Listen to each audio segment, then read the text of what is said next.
ఏంటి సార్ పిల్లల్లో కూడా హార్ట్ అటాక్ అనేది వస్తుందా? అది పేరెంట్స్ ముందుగా ఎలా తెలుసుకోవాలి? మనం అంటే పెద్దవాళ్ళం కాబట్టి ఎక్కడైనా పెయిన్ వచ్చినా లేదంటే ఈ టెస్ట్‌కి వెళ్ళాలి. కొంత అవేర్‌నెస్ మనకుంది. బట్ ఏంటంటే పిల్లల్లో ఆడుతూ, ఆడుతూ ఏదైనా నొప్పొస్తే ఆట వల్ల వచ్చిందనుకోని వాళ్ళు నెగ్లెక్ట్ చేస్తారు. పేరెంట్స్ కూడా పెద్దగా చెప్పడానికి ఇష్టపడరు.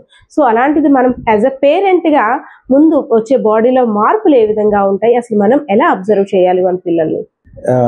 మీకు ఆశ్చర్యకరమైన విషయం ఏంటంటే నేషనల్ న్యూట్రిషన్ ఏజెన్సీ వాళ్ళు రీసెంట్గా ఆర్టికల్ ఇచ్చారు. 5 to 9 ఇయర్స్ చిల్డ్రన్ మన భారతదేశంలో ప్రతి ముగ్గురులో ఒకళ్ళకి హై ట్రైగ్లిజరైడ్ లెవెల్స్ ఉన్నాయని, అంటే లిపిడ్ అబ్నార్మాలిటీస్ ఉన్నాయన్నది పోల్చారన్నమాట. అది ముందే మనం నిజంగానే పోల్చగలమా లేదా అని.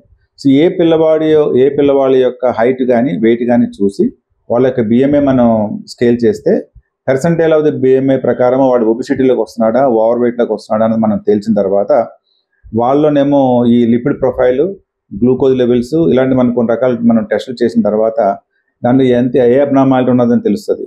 ఈ మధ్యకాలంలో స్టడీస్లో కూడా ఆ చిల్డ్రన్కి మనం స్కాన్ చేస్తే ఫ్యాటీ లివర్ ఉన్నదని కూడా పోలుస్తున్నారు అన్నమాట. అది సో ఏ ఫ్యామిలీలో అయితే ఎర్లీగా పేరెంట్స్ చనిపోయినా, లేకపోతే తాతలు చనిపోయినా, 60 సంవత్సరాలకి 65 సంవత్సరాలకే గ్రాండ్ పేరెంట్స్ చనిపోయినా,